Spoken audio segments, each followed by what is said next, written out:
Do you remember there was this hot mic moment between Xi Jinping, Vladimir Putin, and Kim Jong-un walking in Tiananmen Square? Did you catch that? If not, we can. I mean, you may want to pull it up. When was but this? I'll explain this. I would say I have a terrible sense of the passage of time, but I would say 5 months ago, if I was going to guess. Okay, I think I missed it.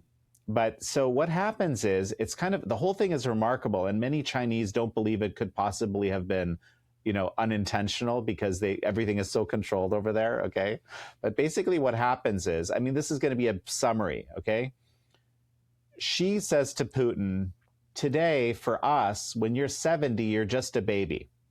Okay. Putin says to Xi, through continual organ transplantation, perhaps we can achieve immortality. A little more than that, but that's the idea.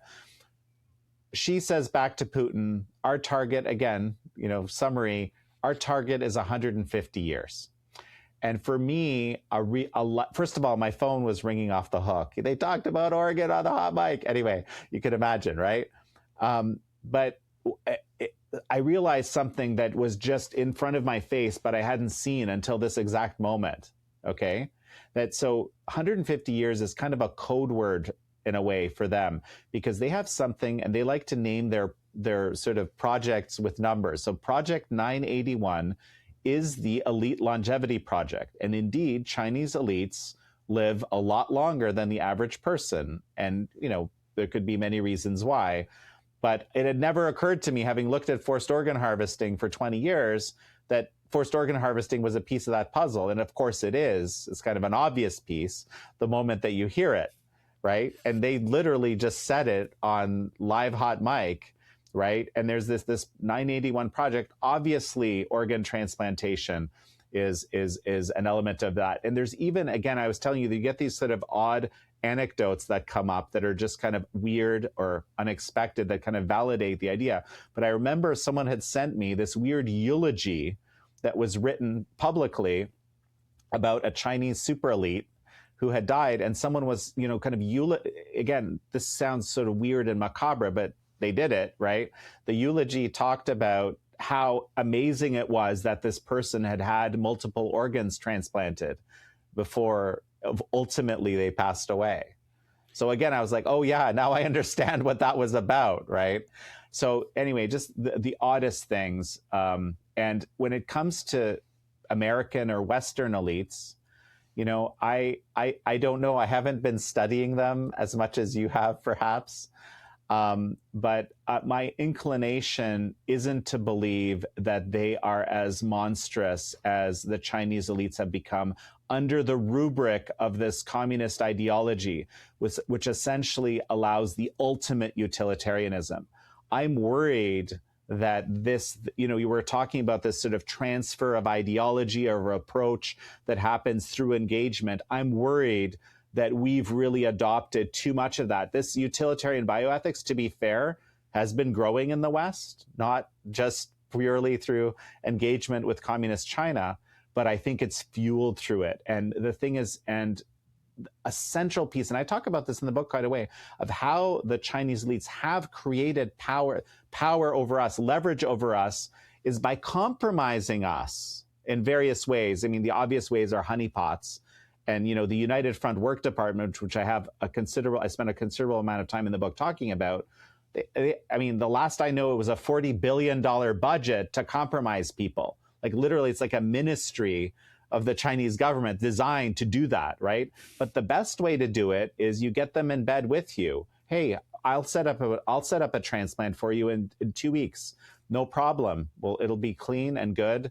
And then now you're on the hook for life because you know what you've done, right? So I'm just giving you examples of how they operate. Yeah, I would also, one of my notes to myself was that the system of incentives is insidious here, because let's suppose that you begin to get an inkling from out here in the West that this must be what's going on in light of what's on offer.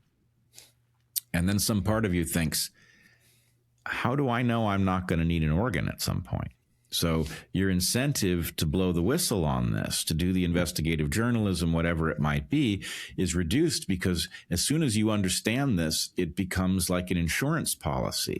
I Right. had never, Brett, if I may jump in, I'm sorry to interrupt you, but honestly, this had never occurred to me what you're describing, and I'm feeling kind of horrible, horrible about what you're just telling me, but I think you must be right. No, I mean, Um, that's the thing about game theory is you got to know where to stand to see it, but it's not hard to understand once you do. So anyway, I think a lot of this functions in that way. To your point about Putin and Xi, I think one of the things that us little people need to grapple with is that the global elites have a culture or two or three. I don't know how many it is, but the point is when Xi and Putin are talking peer to peer, there is a way in which they are united, even though it is China and Russia, which are not historically united. They are part of a de facto cabal of people who have power over others. And so my guess is that part of the transfer of, or part of the infusion of some of this insidious utilitarian ideology is coming through this narrow band of elites that share, above all else, a sense of entitlement, that they are powerful because they are entitled to be, and that gives them, they are above all of the rules. And anyway, I hear you saying that you don't know if our elites are this corrupt and diabolical. I think we're finding out through the Epstein file release that they absolutely are this diabolical, maybe different topics, but I would guess that the idea, if you're in a strata that feels entitled to destroy children, then you're certainly in a strata that feels entitled to appropriate organs. Yeah, and so this is actually an incredibly important point. You just made me realize something else that I bring to light. There's a little known book that is incredibly important, and it's a little bit obscurely written, so it might be difficult for a lot of people to read. But the book is called Political Ponerology, written by a guy named Andrzej Łobachewski, or Andrew. I don't know how to pronounce it in English pronunciation, but he was someone that watched. So what happened after the Iron Curtain came down, right, and after World War II in Poland was that Russia, or in Poland we viewed it. My background's Polish. We kind of viewed it as a Russian occupation because the Russians always like to occupy Poland. It wasn't a new thing, okay, and so, but it was Soviet occupation, and there was this kind of time period between sort of the war ending and the Iron Curtain fully coming down, where there was a little bit of freedom, and Andrzej Łobachewski watched as this kind of the commissar type people started taking over in Poland. And he was at the Jagiellonian University studying psychology. And he had this commissar come in and basically take over the classroom. And he described the whole situation. And this kind of launched him on this journey to try to understand communism. And he does it through this very interesting lens. He believes that communism is a pathocratic system, okay? That what it does is, in effect, is much more so than any other system. It allows people who have these antisocial personality disorder or cluster B traits or whatever to basically rise to the top, which is another reason why you have this situation that you get mass atrocities always in communist systems, aside from the utilitarian bioethics ideology. It's sort of like pathocracy plus utilitarian bioethics together leads to, mass atrocity or something like that. Well, I would push back in one way. Mm-hmm. I think all power systems have this defect for a fairly simple reason. And the reason is because amoral people who have no moral compass, have at their disposal every single tool that moral people have. They can behave morally when that's the productive thing to do, and they can defect at will. And moral people are constrained by morals. That's what morals are. They are constraints against doing things that would be profitable. So all systems have this tendency for people who are unconstrained to rise above others. The only system that corrects for this properly is a system with a strong democratic component where you actually are empowered to discover the criminality of the people who rule over you, to throw them out and replace them with better people. How well does it work?